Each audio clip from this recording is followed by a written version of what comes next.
João 12, a partir do verso 20.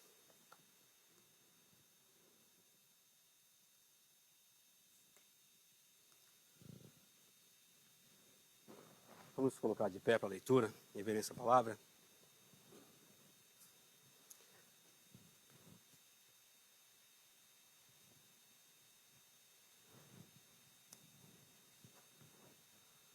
João 12, verso 20. Diz assim a palavra do Senhor: Ora, entre os que subiram para adorar durante a festa, havia alguns gregos. Estes, pois, se dirigiram a Filipe, que era de Betsaida, da Galileia, e lhe rogaram: Senhor, queremos ver Jesus. Filipe foi dizê-lo a André, e André e Filipe o comunicaram a Jesus. Respondeu-lhe Jesus: É chegada a hora de ser glorificado o Filho do Homem. Em verdade vos digo, se o grão de trigo caindo na terra não morrer, fica só ele. Mas se morrer, produz muito fruto. Quem ama a sua vida, perdê-a. Mas aquele que odeia a sua vida neste mundo, preservá-la-á para a vida eterna. Se alguém me serve, siga-me. E onde eu estou, ali também estará o meu servo. E se alguém me servir, o Pai o honrará. Senhor Deus, a tua palavra foi lida e ela será exposta nessa manhã.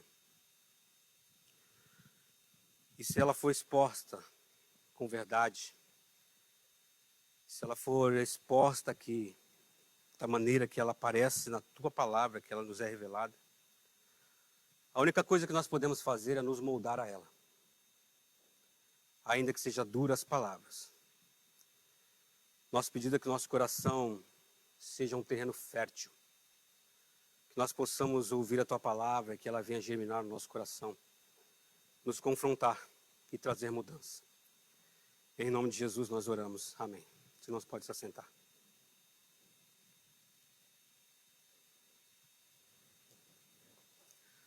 Antes de iniciar, se você ainda não é um cristão, não teve contato com o cristianismo, algumas coisas que eu vou falar aqui não vão fazer muito sentido para você de início. Vão parecer até chocante. Talvez você conheça o cristianismo pelo que você vê na internet, nos meios de comunicação, ou tem visto pelo seu bairro, pela sua cidade. E aí te apresentam um cristianismo onde você é o centro de tudo, onde todas as coisas foram feitas para o seu benefício, pelo seu beneplácito. Ou então você conhece um cristianismo onde se prega muita prosperidade, mas que você olhar bem direitinho, você vai ver que os únicos que prosperam são aqueles que pregam essa tal prosperidade. Talvez você ouviu sobre um cristianismo que diz para você que Jesus é amor, Deus é amor. Não importa muito o modo como você vive, mas basta tê-lo no seu coração para que ele possa te fazer filho. E esse não é o cristianismo bíblico. Se você vier a fé, se Deus abrir os seus olhos, você enxergar a beleza do sacrifício de Cristo nessa igreja, hoje ou qualquer outro dia, eu não vou estender para você um tapete vermelho. Eu não vou soltar fogos para você e nem confete. O que eu vou fazer para você é apresentar Efésios 6. É isso aqui, ó. É isso que você vai precisar. Porque a partir do momento em que você faz parte dessa igreja, você se alistou num exército. O que você vai precisar não é de boas palavras, palavras de massagem no seu ego. O que você vai precisar é de uma armadura. O contexto aqui é de guerra. Você vai entrar em guerra contra esse mundo. Você vai entrar em guerra contra você mesmo. Verdade, justiça, evangelho, fé, salvação palavra. É isso que eu vou te apresentar. Nós vamos dar as mãos e entrar em guerra. Dito isso, nós vamos para o contexto do que a gente leu aqui agora. Capítulo 12 de João está falando aqui já nos momentos finais. No início do capítulo, Jesus está ali com a Lázaro, que havia ressuscitado, as irmãs. Ela unge os pés de Jesus com um óleo muito caro, e Judas já fala, para que isso? Para que gastar dinheiro com Jesus? Para que esbanjar e jogar fora algo tão precioso com Jesus? Aqui nós já vemos o primeiro problema surgindo e que vem até hoje. Para nos dizer, para que tanto? Para que você entrega tanto do seu tempo? Nós vamos trabalhar mais isso. Passando para o finalzinho, Jesus ele está sendo chamado e ele vai começar a apresentar uma realidade que até então parecia distante para os seus próprios discípulos. Quando ele começa a falar sobre a sua morte iminente, a sua morte física iminente. Quando ele diz é necessário que morra para que a semente germine.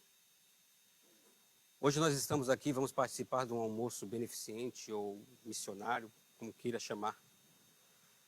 E essa palavra, ela começou a nascer no meu coração há 2 semanas atrás ou mais, quando nós recebemos aqui a comissão de missão lá de Boston.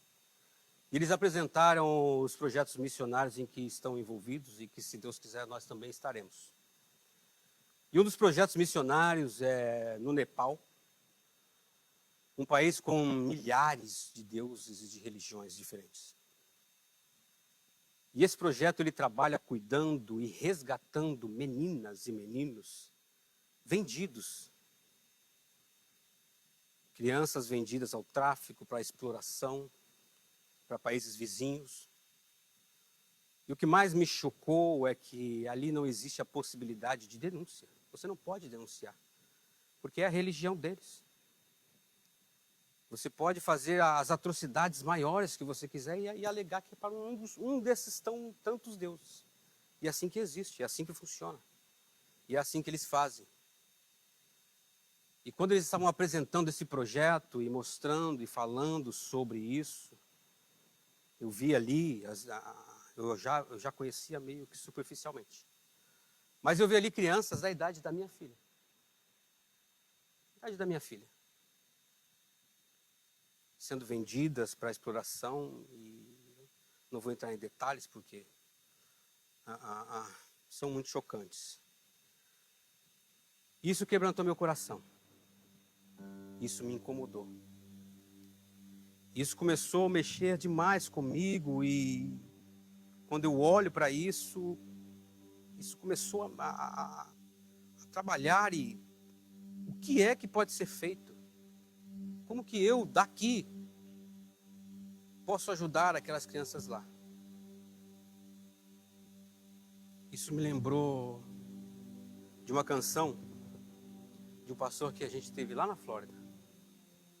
Ele cantava uma canção que dizia, filho, dá um F aí. Vamos lá. Não quebranta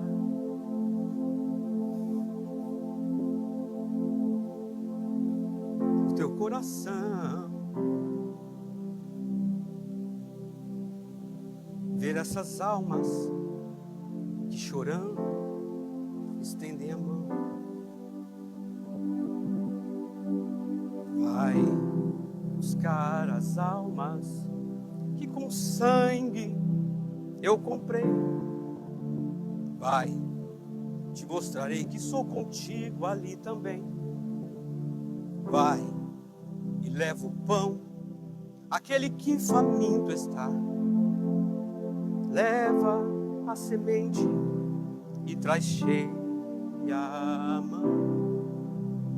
Leva a semente e traz cheia a mão.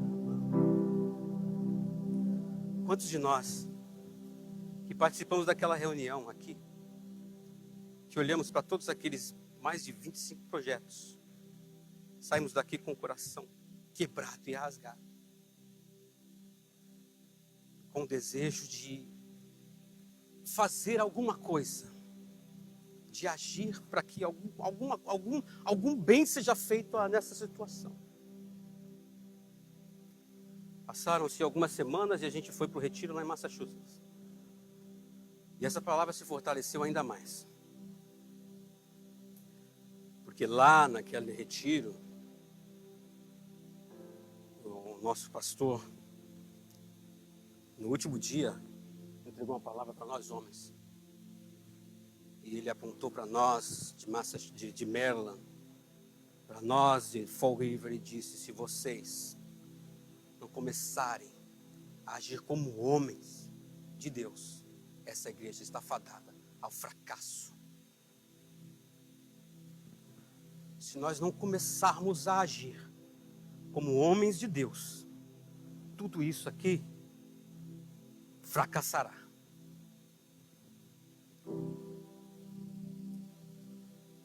Quando nós ouvimos isso, a pergunta é: o que nós faremos para que essa igreja não tenha um final trágico assim? O que é ser um homem de Deus, uma mulher de Deus? Qual que é o nosso propósito aqui nessa cidade de Maryland? E eu me deparei com um trecho de uma mensagem do reverendo Augusto que fala sobre o avivamento da Coreia. Em 1907, aconteceu uma grande conferência na Coreia com 1.500 pastores e missionários. A Coreia ainda estava sob um forte domínio, havia menos de 1% da população da Coreia era cristã. E esses 1.500 líderes cristãos, durante esse encontro, durante as suas pregações, algo começou a acontecer. Pastores e missionários, sobrecarregados com seus próprios pecados e a necessidade de arrependimento nas suas próprias vidas, começaram a fazer uma confissão pública, parar na exposição da palavra, dobrar os seus joelhos e começar a confessar os seus pecados. Isso começou a assustar as pessoas, e de repente muitas pessoas da audiência também começaram. As pessoas começaram a dobrar os joelhos, a deitar no chão, bater as mãos no chão e implorar por perdão. Confessar os seus pecados, os mais diversos pecados. A igreja na Coreia, criou um hábito de levantar, de clamor a Deus todos os dias, às 5:30 da manhã, todos os dias. Primeiro começou-se com 1 hora diária, 2 horas diárias, 5 horas, até chegar a um ponto de estarem 8 horas todos os dias em oração.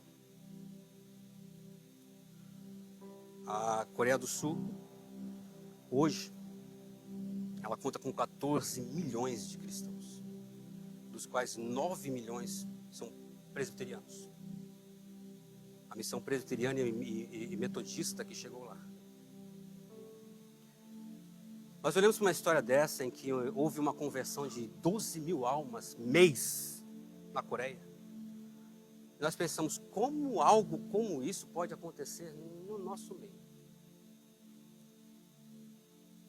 Como que algo dessa magnitude pode acontecer aqui em Melo, no meio desse povo aqui? E a resposta vem no verso 24. Em verdade vos digo, se o grão de trigo caído na terra não morrer, ele fica só. Mas se morrer, produz muito fruto. No contexto aqui, Jesus está prestes a ir para a cruz, literalmente, fisicamente prestes a morrer. Ele está falando sobre vida. E ele vai nos dizer que através da morte dele, ele vai gerar vida. A mensagem central da Bíblia: todos nós pecamos contra o único e verdadeiro Deus. Nós somos separados dele pelos nossos pecados e destinados pela nossa desobediência, à condenação.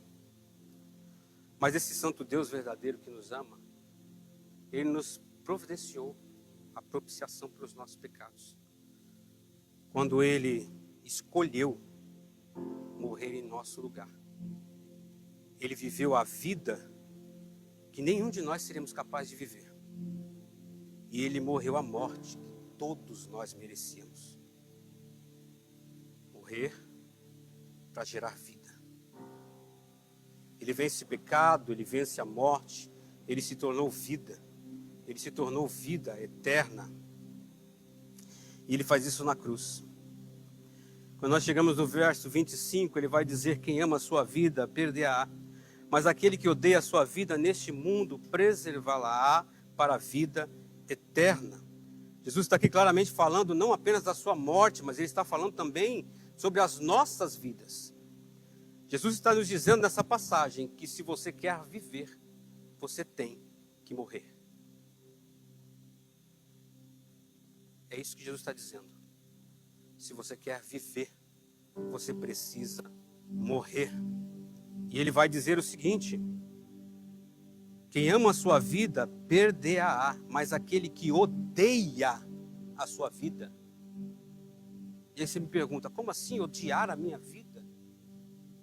O que ele está dizendo não é odiar a vida, mas é odiar o modo de vida.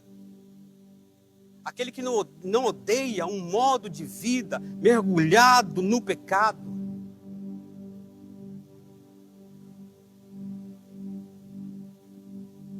Lucas 9, 23 vai dizer: aquele que quiser vir após mim, negue-se a si mesmo, tome a sua cruz. O que era a cruz? Um instrumento de morte. Toma a sua cruz e siga-me. Quando nós olhamos para o que aconteceu nesse avivamento na Coreia, o que é que levou esses missionários a entregar tudo, a viver nesses países distantes? O que leva essas pessoas a ir para o Nepal, para a Índia, para a África, para o sertão do Brasil? O que move essas pessoas a isso? Morrer para gerar vida. E nesse texto nós vamos falar sobre 3 tipos de morte que eu e você precisamos morrer para gerar vida. E a primeira dela é que nós precisamos morrer para o pecado. Para viver a vida eterna, você tem de morrer para o pecado. A vida nesse mundo é configurado contra Deus, contra a santidade, contra a sua palavra, contra seus caminhos.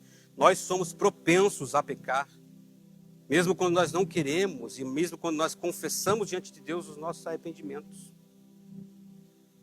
E o que aconteceu ali com aqueles pastores, com aqueles missionários, quando fizeram as suas orações de confissão, eles não estavam ali brincando com isso.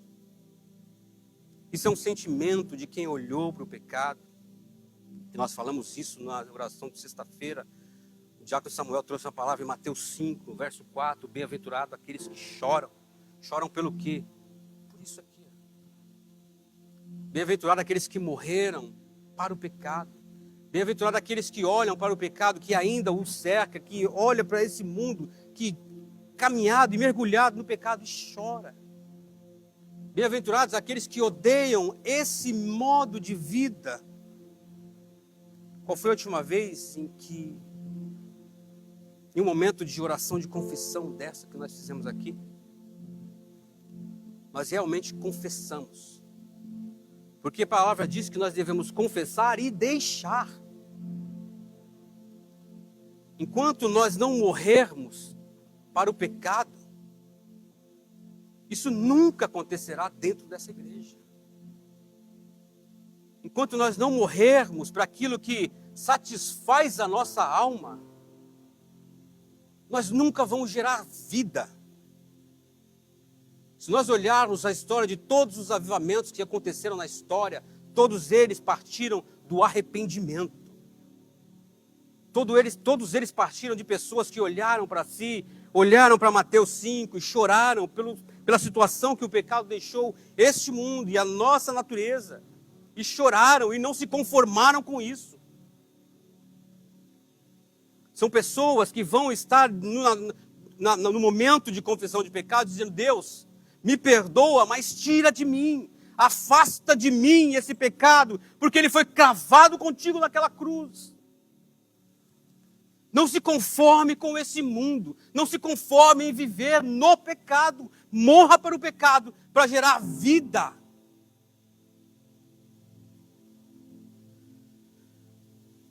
Se nós buscamos ser uma igreja relevante nesse estado de merda, esse é o primeiro passo.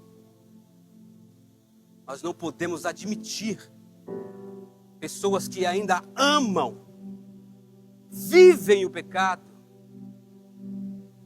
porque senão não gera vida. Nós precisamos confessar, nós precisamos ter a coragem de deixar, de pedir ajuda.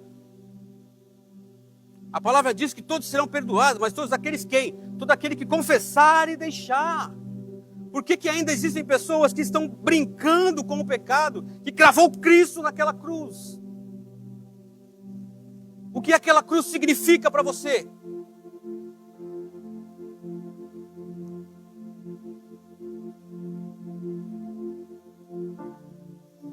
Um cristianismo de aparência, de mentiras.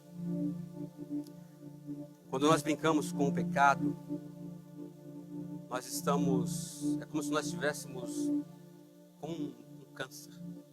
É algo que está lá dentro. Ele vai te corroer. Ele vai te corromper. Ele vai te destruir.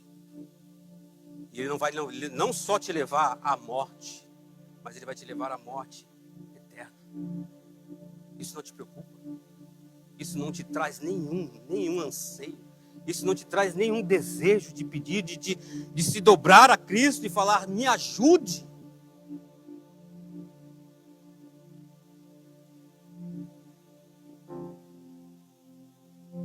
O segundo ponto, a segunda morte, e talvez essa seja a mais difícil. Porque para nós gerarmos vida, nós precisamos morrer para nós mesmos. Gálatas 2:20 vai dizer, não vivo mais eu, mas Cristo vive em mim.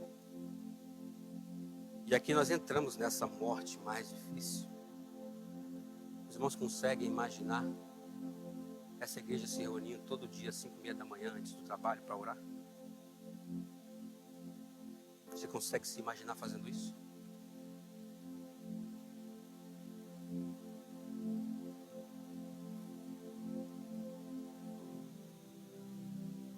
David Platt, que é um pastor que falou, que deu uma palestra sobre isso. Ele disse que um dos professores do seminário dele, ao passar pela Coreia do Sul, em uma das suas visitas no hotel, dormindo, 4 horas da manhã, de repente um barulho alto, uma torcida, e ele levanta e abre a janela e olha do outro lado no estádio. Ele pensa, que tipo de evento esportivo pode estar acontecendo às 4 horas da manhã, com tanto isso de gente? Ele volta para o seu quarto, continua, tenta dormir, e pela manhã, quando sai, ele vai até a recepção e pergunta, que evento que estava acontecendo lá no estádio, às 4 da manhã? E a recepcionista, não era evento esportivo não, eram os crentes lá. Ali é a igreja. Aquele grito que parecia uma torcida de um time de futebol gigantesco, eram os crentes orando.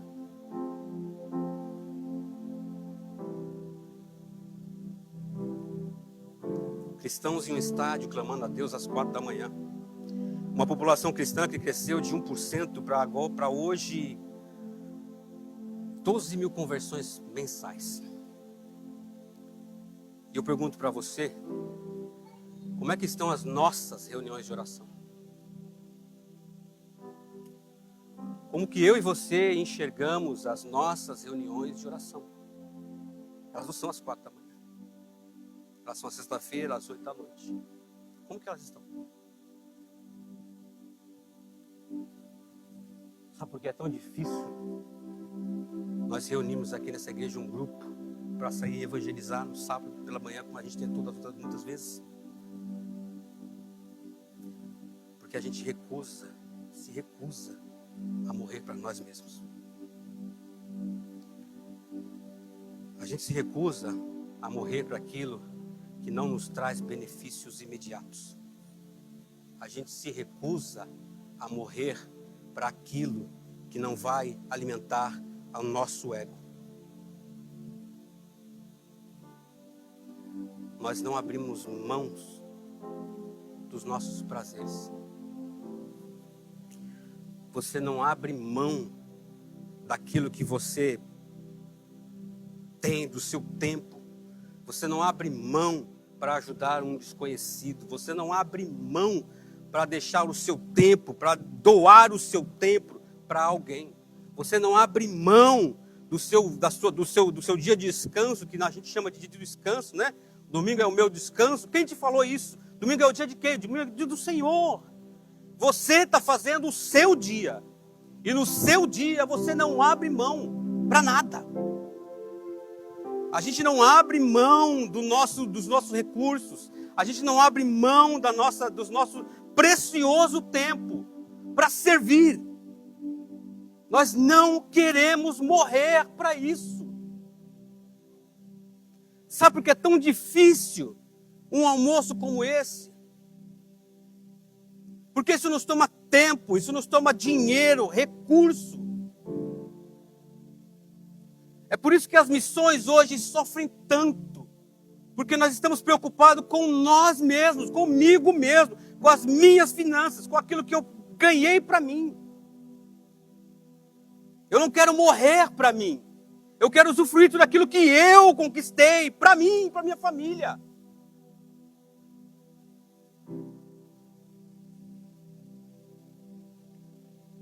Nós não abrimos mãos dos nossos hobbies. Nós não abrimos mão das nossas festas, das nossas viagens. Nós não usamos o nosso tempo para Deus. Sabe como é que nós fazemos? Se der, eu vou. Se não aparecer nada mais importante, eu vou. Porque isso aqui, ele entra na sua agenda se não tiver nada mais importante. E ainda assim, se não tiver nada de aparecer, você vai. Por quê? Porque domingo só tem culto. Dia do Senhor é todo dia. Mentira! Dia do Senhor é o dia de estarmos aqui em comunhão, olhando um para o outro, aprendendo um com o outro, cuidando um do outro, olhando para as necessidades um do outro.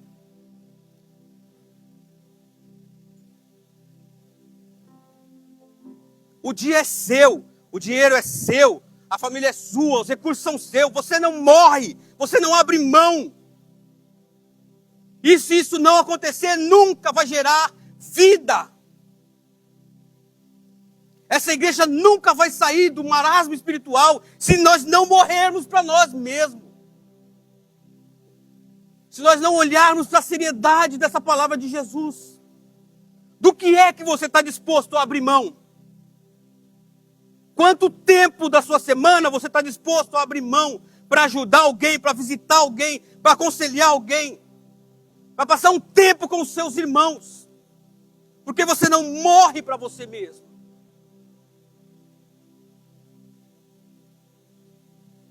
Nós estamos muito acostumados a entregar para Deus o resto. Está ali sentada ali, Níquia.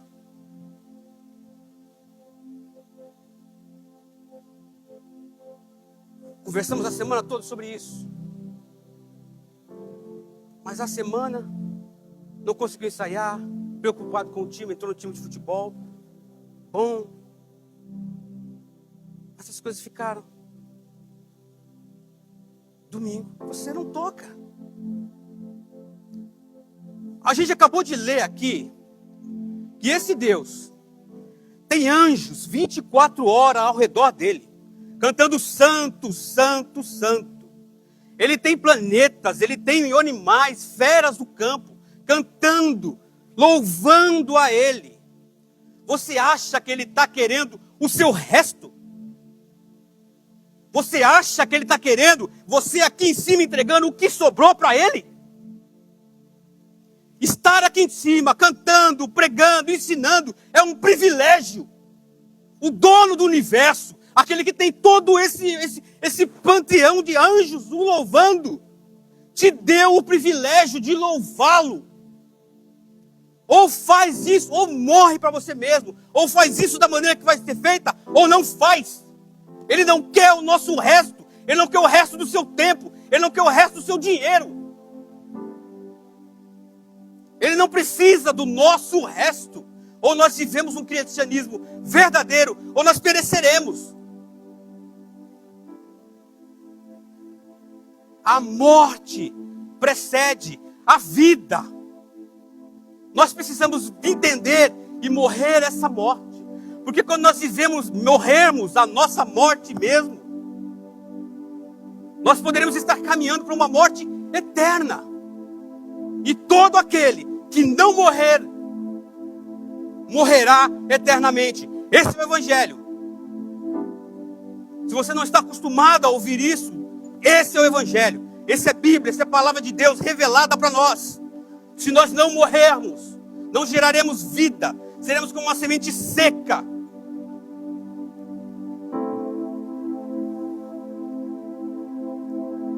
É difícil sustentar a obra missionária. Porque o seu dinheiro é o seu dinheiro. Porque você trabalhou, você suou, você obteve isso. Sabe por quê? Que a gente não ajuda as pessoas que estão em necessidade. Mesmo se eu tiver aí $50 mil sentado na minha conta de poupança, eu não tiro meus 5 mil para pagar o aluguel de alguém. Sabe por quê? Porque eu não morri para mim. Porque eu estou olhando para ele e estou falando, ele deveria se esforçar tanto que eu me esforço. Você não quer morrer. Enquanto nós estamos juntando coisas para nós, enquanto esse mundo fala para nós que nós devemos acumular, acumular, acumular, o maior exemplo é nosso Cristo, que se esvaziou para gerar vida.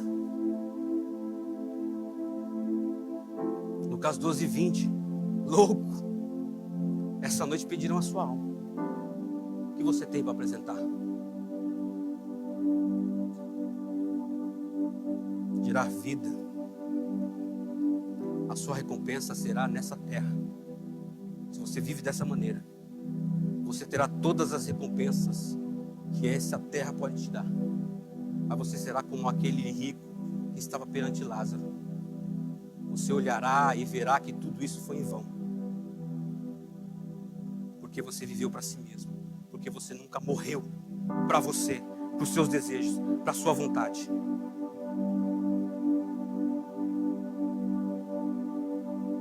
Na chamada da reunião de oração de sexta-feira, eu coloquei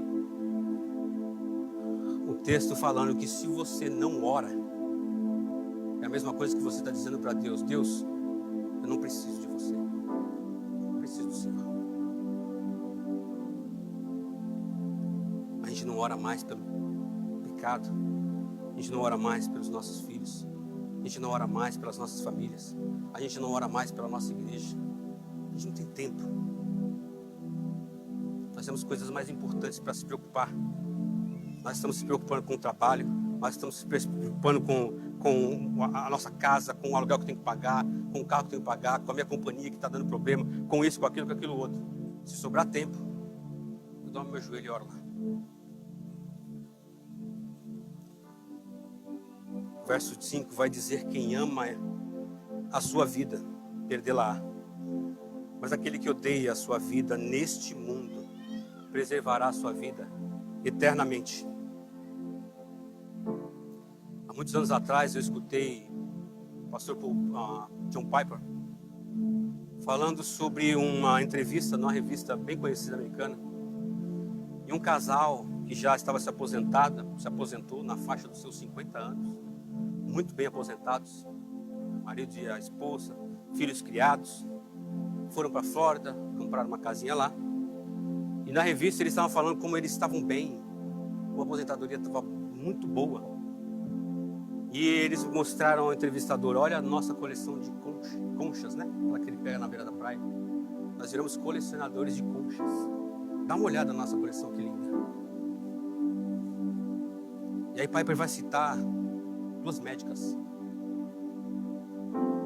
que já estavam na faixa dos seus 80 anos. Elas tinham entregado toda a sua carreira. Elas abandonaram a carreira como médicas. Elas abandonaram suas casas, ambas eram solteiras. Abandonaram suas casas e se enfiaram nos mais inóspitos lugares do mundo para cuidar de pessoas, para cuidar das necessidades das pessoas. Passaram sua vida assim. a pobreza, gastaram todos os seus bens, todos os seus investimentos. E uma certa noite, voltando de um desses vilarejos, o carro em que elas dirigiam perdeu o freio. E as duas voaram por um espinhadeiro e morreram lá embaixo. E o cabeçalho da notícia é: que evento trágico que foi essa morte. Sabe o que é trágico? Trágico é você chegar no último dia perante o Senhor e falar: Deus, olha a minha coleção de conchas. Olha o que eu fiz com o tempo que o Senhor me deu. Trágico não é duas pessoas que entregaram a sua vida, que morreram para si mesmo, para gerar frutos. Você sabe como essas pessoas foram recebidas? Trágico é o que nós estamos preparando para apresentar a Deus. O que você tem preparado quando se encontrar com Ele? Quantas vidas ouviram do Evangelho através de você?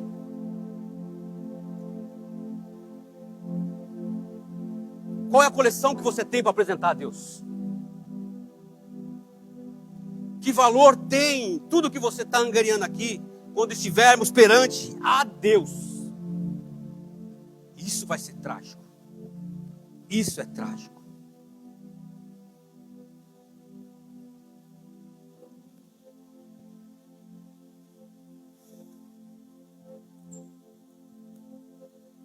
A terceira morte, nós podemos ver nesse texto.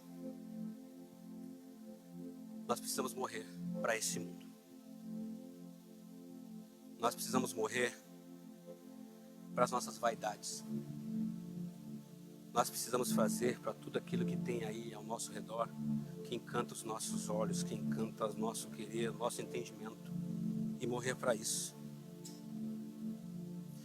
Nós estamos muito acostumados com esse mundo. Nós estamos praticamente fazendo parte dele. Quando a palavra vai dizer: não vos amoldei a este mundo, porque vocês não pertencem a ele. Se tudo nesse mundo te deixa confortável, algum problema tem aí. Nós somos forasteiros, nós somos peregrinos. Nada aqui se encaixa com aquilo que nós acreditamos, com a nossa fé, com o nosso coração. Existe algo no nosso coração, na nossa vida, que clama por Deus, que clama pela eternidade. Como nós podemos passar os nossos dias olhando para toda essa grandeza criada por Deus e não ansiar pela eternidade, não ansiar por estar com Ele? Nós precisamos olhar para aquilo que nós acreditamos como cristianismo. Nós precisamos olhar seriamente isso. Porque se esse aqui é o único momento que você tem, se isso aqui é o único momento que você tem com Deus, o seu cristianismo é uma fraude. Se isso aqui é sua vida cristã, você é uma fraude. Você não morreu. Você não quer morrer para gerar vida. Tudo te incomoda. Tudo está fora do lugar. Os nossos anseios, as nossas necessidades estão aqui neste mundo agora. Nós precisamos obter aqui e agora. Porque a gente não quer morrer. A gente olha para essa igreja aqui, para mim tá bom. E fala: tá bom assim, conheço todo mundo. Tá tão bom assim. Todo mundo é amigo de todo mundo. A gente tá aí, se faz o almoço e tal. Tá bom assim. Porque você não morreu. Porque você não olhou para as almas que estão aí fora chorando e clamando com as mãos estendidas. Porque você não tem coragem de apresentar essa verdade para o seu amigo, para o seu vizinho, para o seu companheiro de trabalho. Como ousa? Como você ousa dizer que é portador da verdade, da palavra de vida, e olhar para aqueles que estão à sua volta perdidos e não os alertar? Eu uso sempre, quando estou falando com os meninos, sobre como isso é tão forte e importante. Nós estamos numa estrada vendo alguém que está no meio do caminho, prestes a ser acertado. Ele está cego, ele está surdo. E você está do lado, olhando e falando para ele: ei, sai daí. Mas ele não pode te ouvir, ele não pode escutar. Mas você sabe que a iminência da morte dele, se você não for lá e tirá-lo de lá, ele vai ser sim acertado, vai ser pego. E a responsabilidade é nossa. Missionários presbiterianos na Coreia mudaram toda uma estrutura de um país. Hoje a Coreia do Sul é um país desenvolvido, rico. As primeiras universidades foram feitas lá nesse avivamento. Saúde. Olha para a Coreia do Norte, que se tornou comunista e baniu o cristianismo. Olha a diferença. Olha o que pessoas convictas do pecado, convictas da necessidade de Cristo, fizeram num país. E nós estamos aqui nesse marasmo, olhando à nossa volta, enquanto nós temos uma comunidade de pelo menos 20 mil pessoas aqui à nossa volta.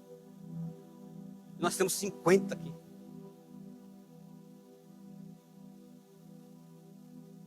Nós precisamos morrer.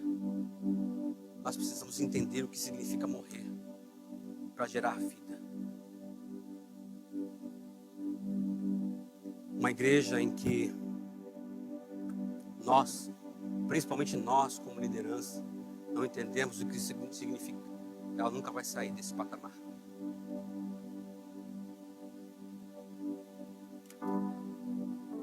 Mas eu quero te dizer essa manhã que o meu coração, meu desejo é gerar vida.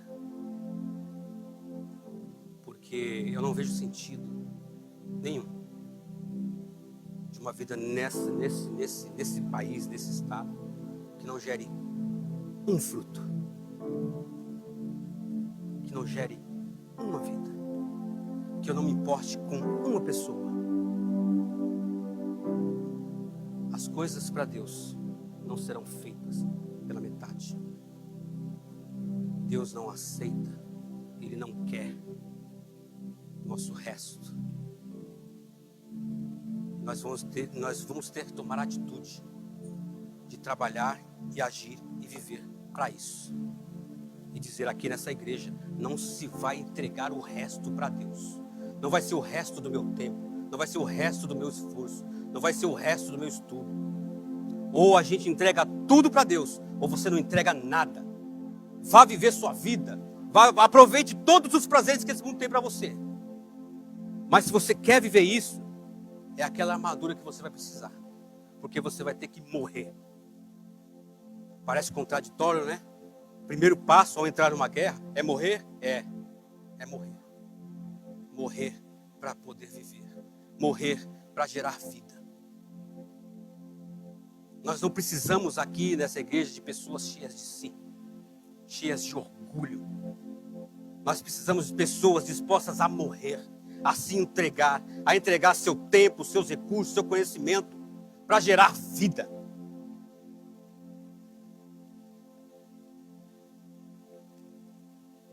Que Deus possa derramar a sua misericórdia nas nossas vidas. Não é uma palavra fácil. Não é, eu sei que não é. Ela vem direto para mim primeiro, antes de passar para vocês. Mas é necessário. Nós precisamos nos amoldar a essa verdade. Nós não temos outra escolha. Eu e você não temos outra escolha. Se nós temos planos para um ano que vem, eventos grandiosos dessa igreja, nós precisamos morrer antes e olhar para a nossa volta. Vamos colocar de pé, meus irmãos.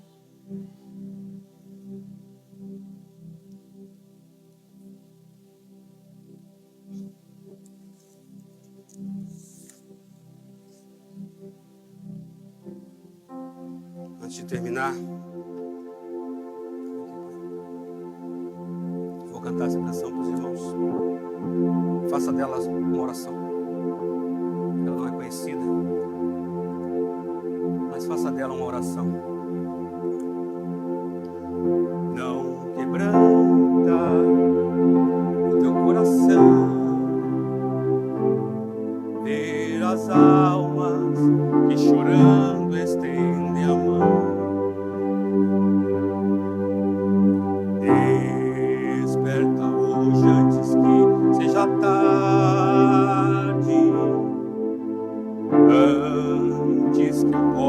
venha se fechar. Vai buscar as almas que com sangue eu comprei. Vai, te provarei que sou contigo ali também. Vai levar o pão àqueles que famintos estão.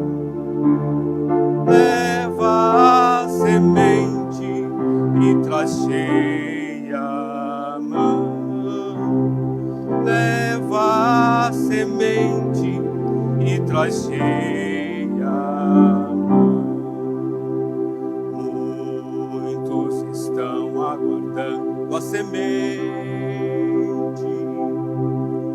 Muitos precisam que alguém vá buscar. Ah, quanta dor está sofrendo esta gente. Cristo pergunta quem por mim irá. Não quebranta o teu coração. Ver as almas que chorando estende a mão. Desperta hoje antes que seja tarde, antes que a porta venha se fechar. Vai buscar as almas que com sangue eu comprei. Vai, te provarei que sou contigo ali também. Vai levar o pão àqueles que famintos estão. Leva a semente e traz cheia a mão. Leva a semente e traz cheia a mão. Senhor Deus, nos ajude, Pai. Nos ajude a olhar para a Tua palavra e para falar, Pai, sim, eu preciso morrer para esse mundo. Eu preciso morrer para o pecado. Eu preciso morrer para mim mesmo, para as minhas vontades, para o meu querer, e me submeter ao Teu querer e à Tua vontade. Senhor Deus, abre os nossos olhos, nos faça enxergar toda a beleza da Tua palavra, tudo isso que foi dito aqui. Nos faça frutificar, Pai. Nos faça olhar para a urgência que é a Tua palavra ser transmitida àqueles que estão na nossa volta. Nos dê coragem, nos dê um espírito de ousadia, para que nós possamos apresentar a Tua palavra às pessoas. Nós possamos buscar aqueles que estão famintos por Ti, famintos por salvação. E muitos ainda não tiveram seus olhos abertos, seu ouvido aberto para a Tua palavra. Nos dê força, nos dê coragem de sermos uma igreja missionária, uma igreja que enxerga o Teu propósito nessa terra, o nosso propósito. Não nos deixe sair daqui da mesma forma que nós entramos. Não nos deixe sair daqui preocupados somente conosco. Incomoda o nosso coração para que nós busquemos mais a Ti, para que nós busquemos meios de adorar e adorando a Ti, ajudar aqueles que estão em necessidade. Nos ajude a olhar à nossa volta e enxergar aqueles que ao nosso lado estão clamando por socorro e por ajuda. Nos auxilie, Pai, nessa tarefa tão difícil, mas tão recompensadora. Nós não queremos chegar aos Teus pés de mãos vazias. Nós não queremos chegar à Tua presença cheios de nós mesmos. Onde está o desejo por Ti? Desperta em nós esse coração que ama a Tua palavra, que ama a Tua vida, o Teu sacrifício naquela cruz. Desperta em nós e desperta em nosso meio homens e mulheres que estão dispostos a isso, dispostos a morrer para a Sua vontade, para nós mesmos e vivermos para gerar vida. Que o Espírito Santo se mova em nosso coração. Não nos deixe ser um grupo apático, onde Teu Espírito não nos move a trabalhar por Ti e pelos nossos irmãos. Muda o nosso coração, Pai. Esteja conosco todo o tempo. Essa é a nossa oração em nome de Jesus. Amém.